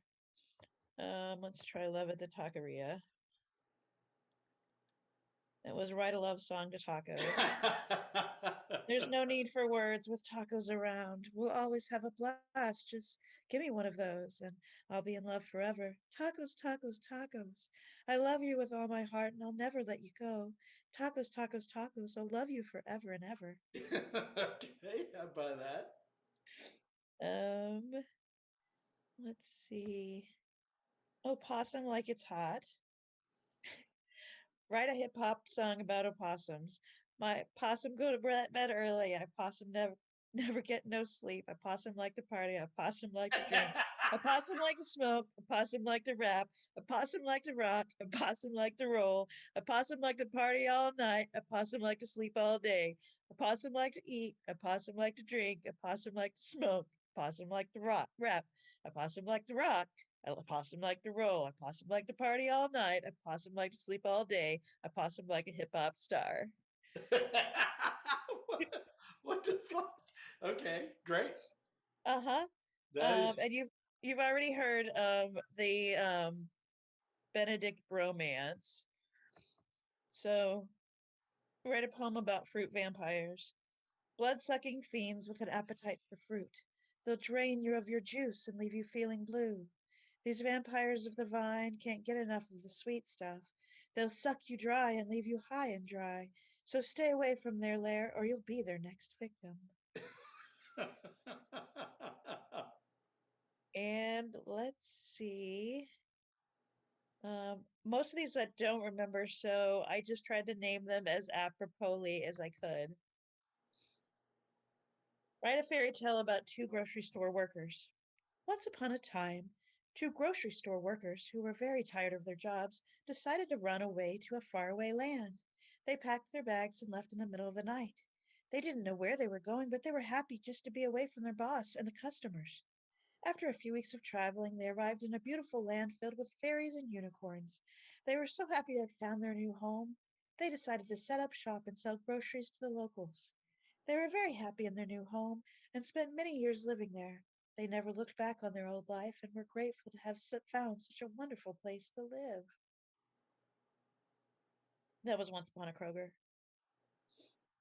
And then this one is one my husband came up with, and it was scary but apropos considering just that we kind of work outside the limits here at in the Benedict class. So we named it Reaganomics. It's a an argument between Jodie Foster and John Hinckley Jr. Does anybody want to read John Hinckley Jr.? Oh, I'm happy to, yeah. John, you've been through a lot lately. I know it's been tough, but you can't keep trying to assassinate the president. Jody, I'm not trying to assassinate the president. I'm trying to get your attention. Attention? John, you're obsessed with me. I'm just a person. I'm not some goddess. No, Jody, I don't worship you. I love you. John, you need to get help. You're not well. Jody, I am well. I'm in love with you, and I know you love me too. John, I don't love you. I'm sorry. Jody, don't you see? I'm willing to do anything to be with you, even if it means killing the president. John, you're scaring me. You need to get help. Jody, I am helping. I'm trying to show you how much I love you. John, I don't love you. I never will. Jody, I don't believe you. And scene. Yeah, and scene. I buy it. No, that seems to capture it pretty well. I mean, it clearly knows the whole history behind that, right? I mean, yeah. I have a thing I can share. Great.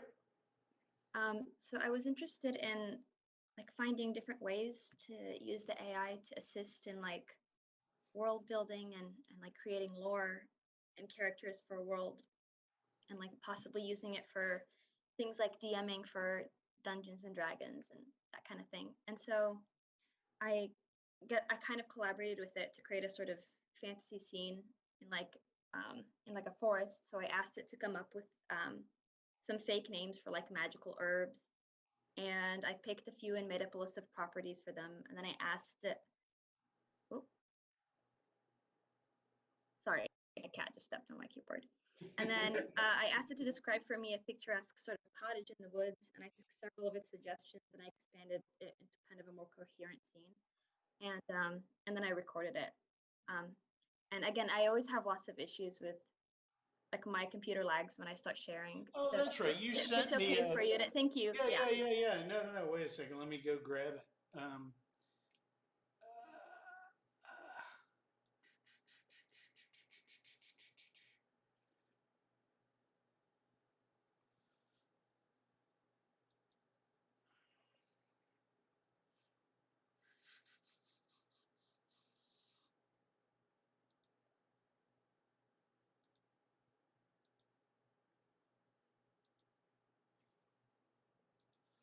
Okay.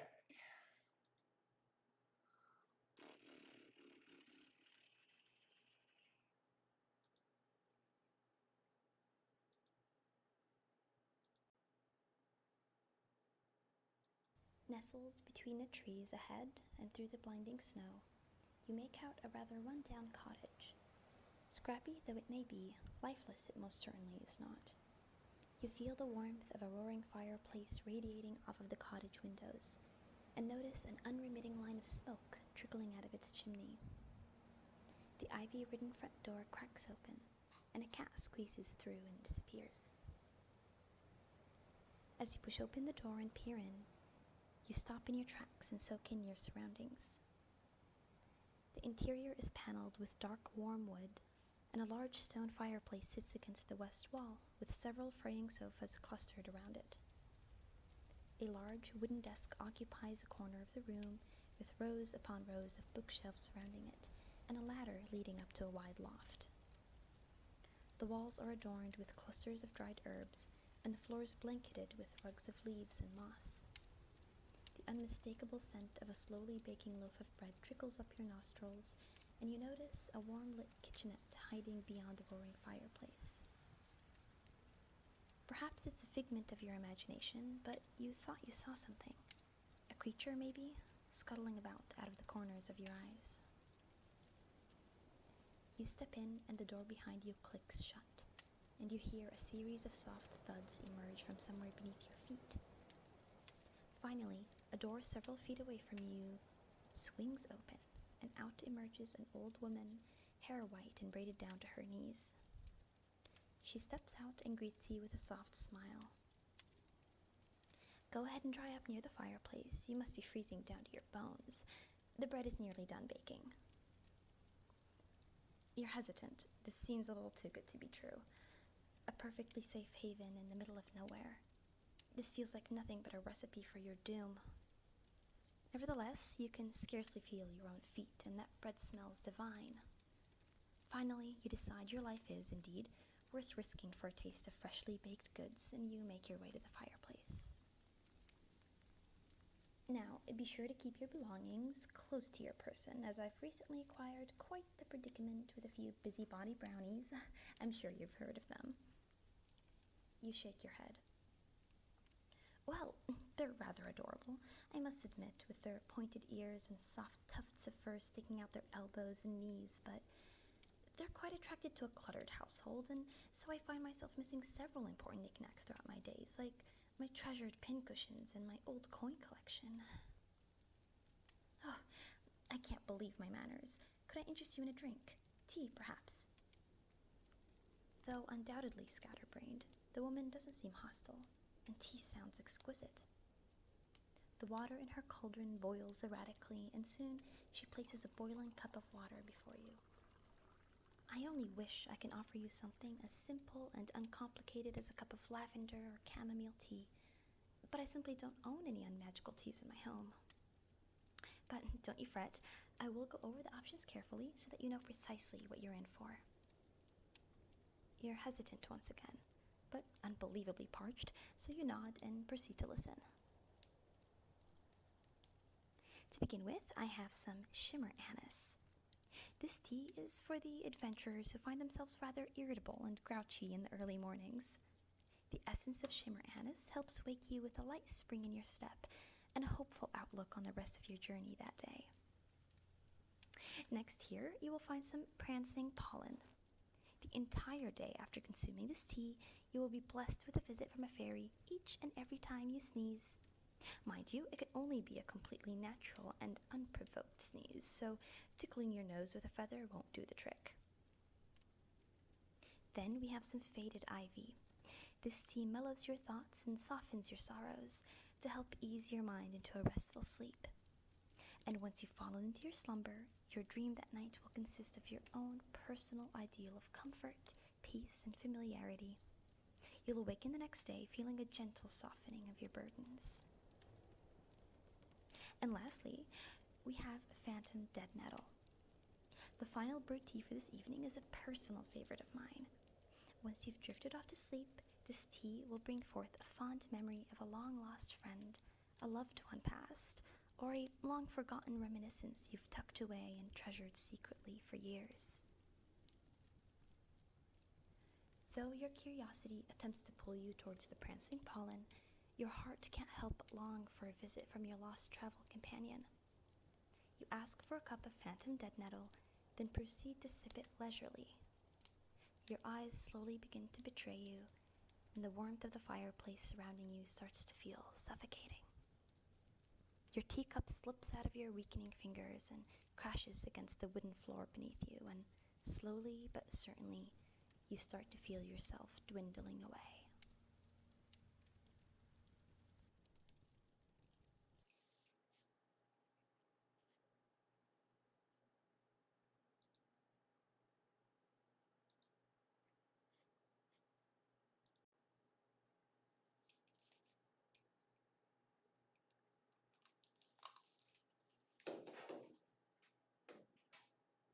Yeah, you read really well, or like you're good at you're good at representing your work. Yeah, do the same thing, please. Will you send me the audio and and a paragraph or two about your methodology and how you collaborated with the AI? What was the name of the last herb? Phantom dead nettle. I love that. That's great.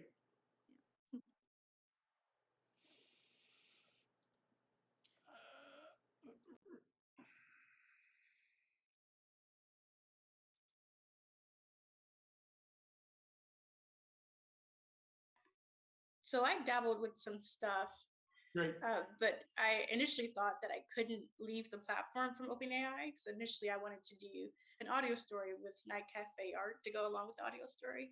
But I thought we just had to stay on the platform. So now I'm going back to the drawing boards to do something better. But I can show you what I created so far. Yeah, absolutely. Yeah, but never, if you want to do something, never worry about the limits of the assignment. Okay, just as a rule, like I would rather have you do what you want and have it turn out, in a way you like than stick to the assignment. Okay.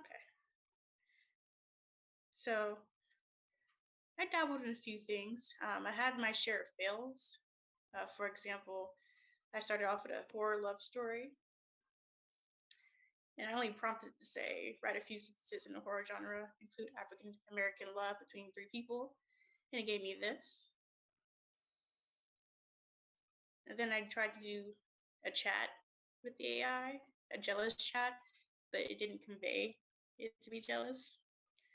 I even added a fuck you just to upset the AI, and it didn't. It said, I hope you have a great time. So, I went to other sample chats. But my favorite is what I found early this morning is when I plugged in for it to write a story like screenplay Underworld by Kevin. And at first it gave me just the basic plot of Underworld, which was a fail for me because that's not what I wanted. I wanted to do a different story. So I then plugged in more details for it to I plugged in details from my own story for it to write it like Underworld, and it gave me something better.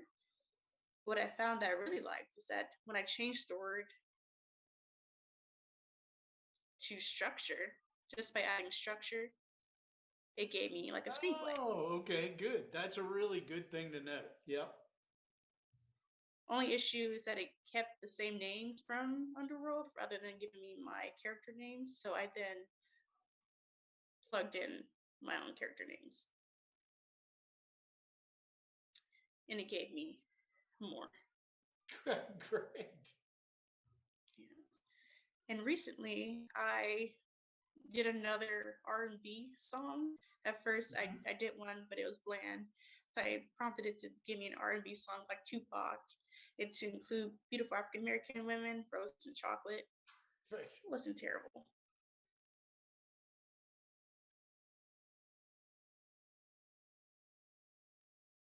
And that chocolate queen. And then I also told it to write an award-winning horror story like MFA student H.A. Robinson. And it was pretty dark. Ooh. So I'm like, well, what's wrong with me? Like, what the fuck? Because it said the baby was born dead. No one could explain it. The doctors and nurses were baffled. They had never seen anything like it before, but the mother knew what happened. She knew her child was killed by the dark spirits that had been following her for months. Ever since she started seeing them, she knew they were going to kill her baby. She tried to warn everyone, but they didn't believe her. They thought she was crazy. Now her child was dead, and it was all her fault. She would never forgive herself. Wow. I don't write about dead babies, so yeah, I don't know where I got that from. That's and my last one, brutal. I prompted it to write like me again, but I plugged in details from Wallflower, which you guys already heard, and then it just gave me the same thing I wrote. So I prompted it a little differently. I told it to include. I think I just took off the quotation marks. That's what I did differently, I think. Oh, no, excuse me. I wrote to write it a scene, and it gave me a scene this time. I don't really want to read it, but it's pretty good if someone else wants to read it. Oh, really? So you feel like it did a pretty good job? I think so. I mean, some things didn't happen because technically her mother's dead, but nonetheless, it's pretty good. Right. Yeah, I mean, yeah, but well, great. Well, exactly. Do the same thing, right? Where you just send me whatever screenshots of whatever you particularly liked, or if you want to put audio to it, or night cafe images, or whatever you want to do. Great.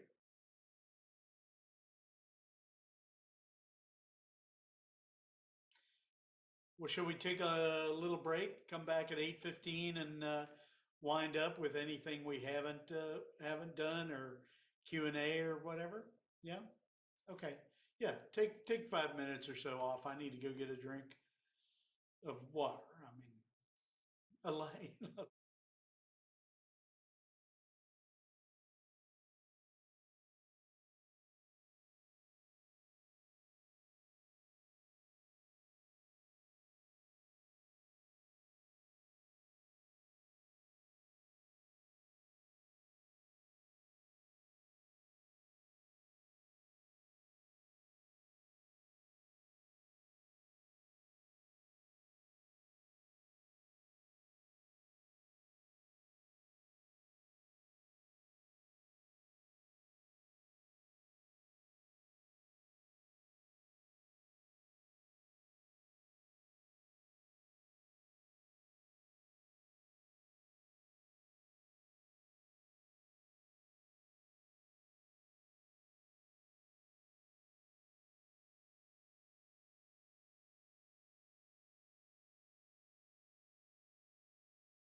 in any way been worse to me than I have been.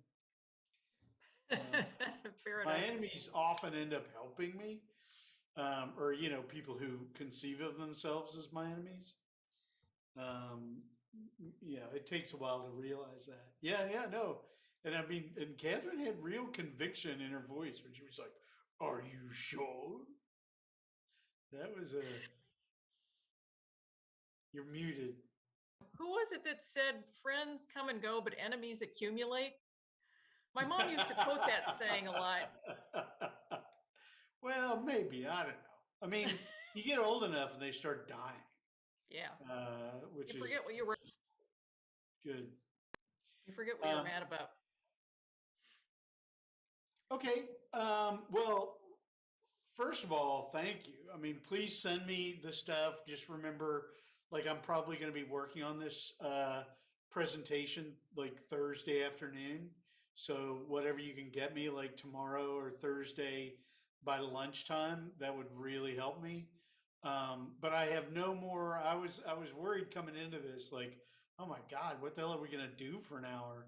And we will easily take an hour, and I'll keep you informed about it. I don't know how many people can come, or what, whether non AI types can come or whatever. But it'll be starting. Our part of it will start at 8:30 a.m. Saturday. So I'm guessing that probably most of you will be still abed, but it should be a lot of fun. Like, they're going to be. I know they have no idea what's coming down the pipe. The baby was born dead. Okay. Anyway, it's gonna be a trip, and I suspect we will never be invited to do anything like it ever again. Um, but I think it will make an impression. Okay, so I mean, I'm kind of done. Are there questions? Are there things we didn't get to that? Oh, let me make the assignment for next week. Our guest, if I can get it lined up, and I think it's going to line up, is going to be a guy who is he's a venture capitalist, but one of the among other things that he does, he's also a writer.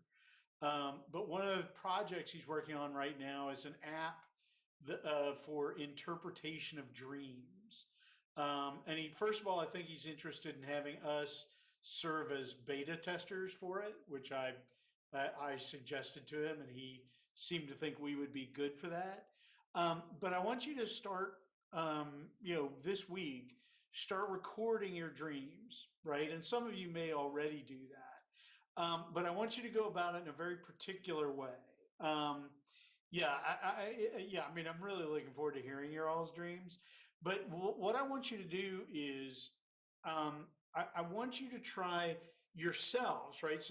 Because this is the way the writing will be best. But it's also given that we're not going. I don't want you to interpret the dreams yourself, right?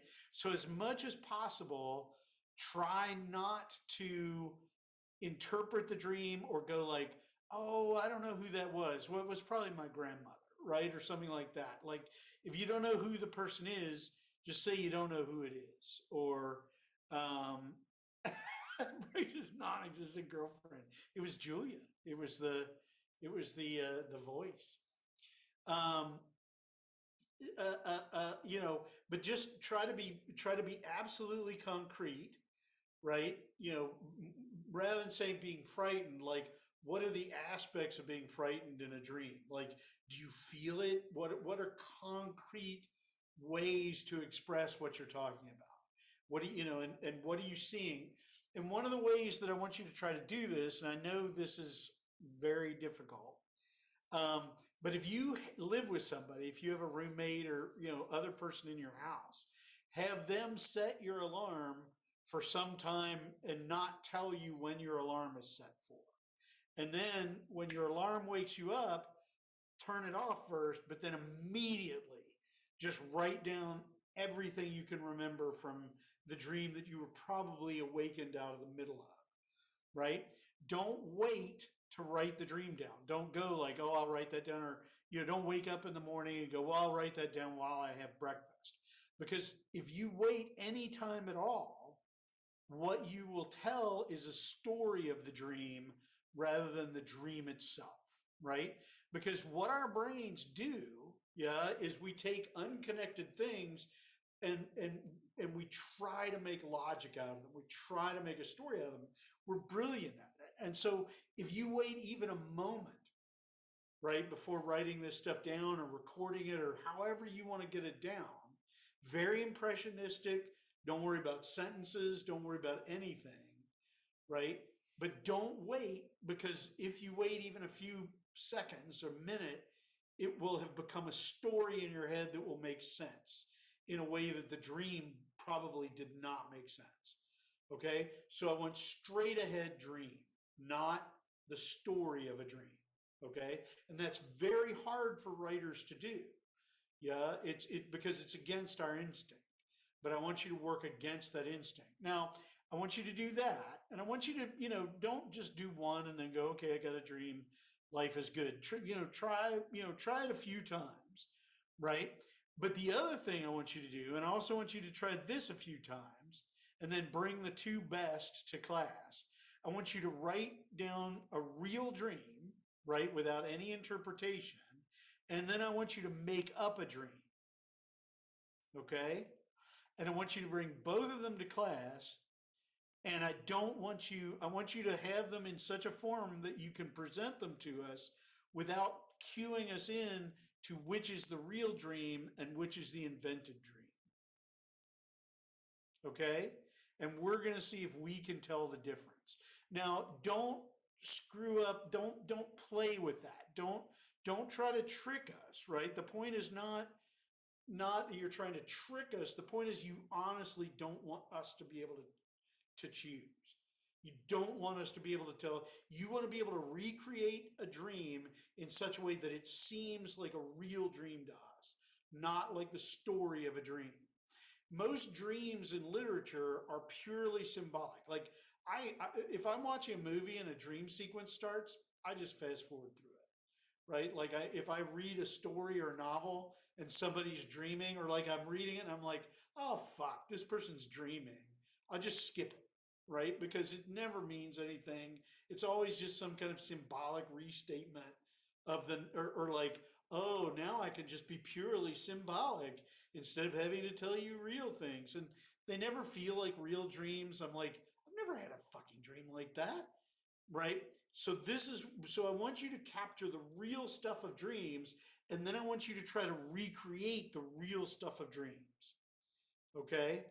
Does that make sense? Rather than writing a dream, I want you to create a dream that's like a real dream experience. Okay? And like I say, we're gonna play a little game where you're gonna present them to us. And if you want to, like however you want to do it, if you want to record audio or read them live or have somebody else read them or whatever you want to do, but then what we're gonna do is we're gonna vote on which we think is the real dream. Okay? And that's the game we're going to play during story time next week. The first part of it, I think, will be this guy named John Temple, who's developing this app. And we'll hear about what it's like to be an app developer, because presumably some of you are going to, start packaging your work as apps. It's a really great way to make your work available. Make an app, put it up, 99 cents on the App Store and see who bites, right? Okay, so that's your assignment. Make sense? And then after that, we've got spring break. So next week's assignment will probably be a little heavier, since you presumably will have lots and lots of time that I know you all want to dedicate your whole vacations to this class. Okay, what else? Anything else here at these last moments of our being together?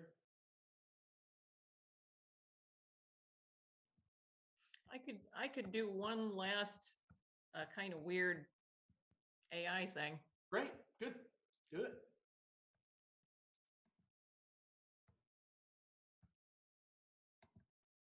I don't want to do anything too long. I thought this was funny. I had done this. I was trying to show you guys this last week and I couldn't work it, but just this prompt that she was waiting for the universe to deliver her a perfect man. And it had given me these really bland, boring things. And I was kind of typing back, she didn't want to meet a bland, boring guy. And then I got this, which I thought was kind of funny. We kind of did alternate lines. So I typed this one and then it typed instead, she got me. Okay. So I said she was waiting for the universe to deliver her a perfect man. Instead, she got me. After only 3 tries with this prompt, I feel like you're getting to know me, and I'm not sure that's a good thing. I'm not the perfect man, far from it. In fact, I'm flawed in ways that are sometimes difficult to overlook. I'm not always easy to be around, and I can be a little sarcastic, but I'm yours. I love you, and I'll always be there for you. I may not be perfect, but I'm perfect for you. Wow. Did you always like Velma better than Daphne? I think this prompt is trying to say the writer is not the perfect man, but that he is perfect for... Wait, you're breaking the fourth wall. Never mind. Aw, I think I'm getting to like you. I love the way you read that with the leaning to establish who is who. Yeah, it was funny. I don't want to keep everyone, but one more kind of short thing. So some people know, Alexis at least knows, I kind of have this thing for this poem by Robert Pinckney called ABCs, which has 26 words, one for each letter. So I was trying to get it to generate poems like that, and it gave me 2 poems. I didn't give the subject matter.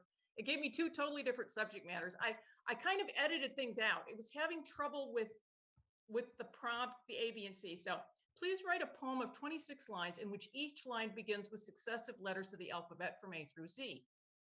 So it gives me, all you zombies, be quiet and don't moan. Can't you see that I'm trying to write a poem that starts with every letter in the alphabet?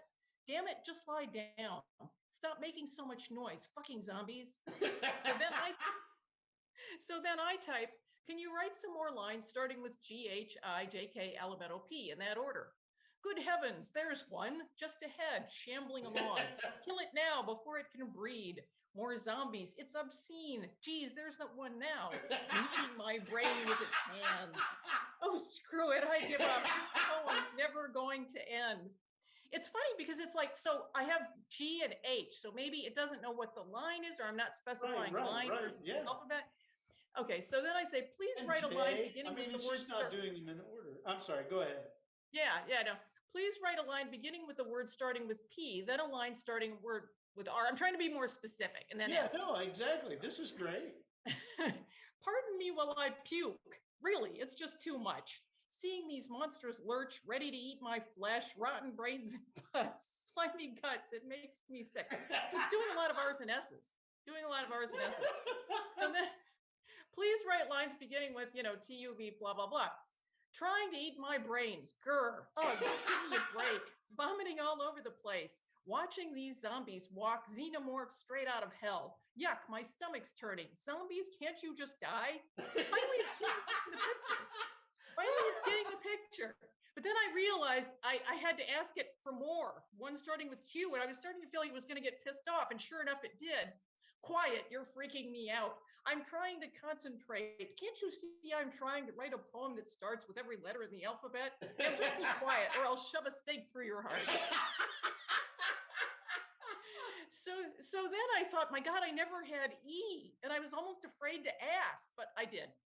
Not to irritate you, but will you do a line starting with E? Eating my brains, they love it.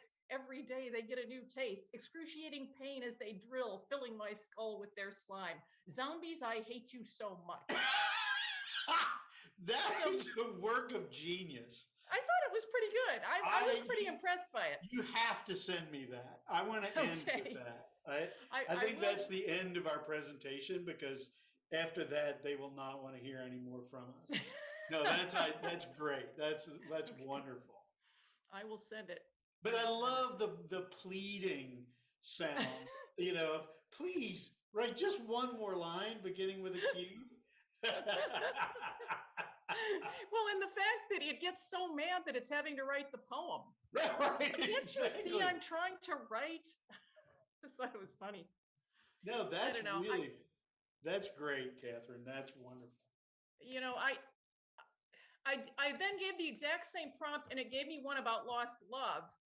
I edited out some lines, but this was more or less what it wrote.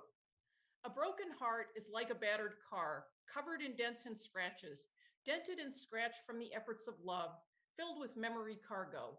Gone is laughter, happiness replaced by the I loneliness of a single life. I thought that was a great line. I loneliness. Jealousy and anger are the new king and queen, lording over meaninglessness. No, nostalgic memory of what was. It basically wrote that. I took out a few words to make it more like one letter per line. Sure. So then I write, that is beautiful. Can you finish it with 12 more lines starting with blah, blah, blah. Oblivion is the only relief of a broken heart, pouring out the memories like spilled wine, ripped stitches sealed with salt and tar. Trying to forget, useless as trying to stop rain, vain.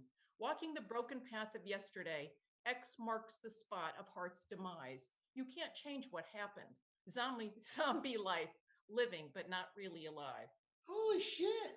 Yeah, I put in some punctuation and I took out some stuff, but I didn't really put stuff in. I just took stuff out. I think the one line I put in the whole poem was filled with memory cargo because it didn't do an F and I just wanted something. Yeah, sure. Yeah. Well, will you, pull that and maybe put an asterisk back next to lines that you edited and give a brief explanation of the edit that you made? Yeah. Yeah. Okay. Yeah, a broken heart is like a battered car covered in dents and scratches. Yeah, that was totally it. And then the repetition, dented and scratched. It repeated that, but the repetition worked. No, it's perfect. Yeah. Yeah. From the efforts of love filled with memory cargo, gone is laughter. Yeah, good. No, that's terrific. Well, you really did good work with it, Catherine. Thank you. Thank you. Thank you. If you hit generate, then delete the new, it'll go back to bolding only what's yours. Okay, great. Okay, I'll try and do that. I'm going to experiment with it. Yeah, but this is you. But yeah, send me all that stuff, and we'll and that'll be a fun way to compare and contrast these two ABCDiums. Okay. That'll be cool. All right. Well, very good. Let's see.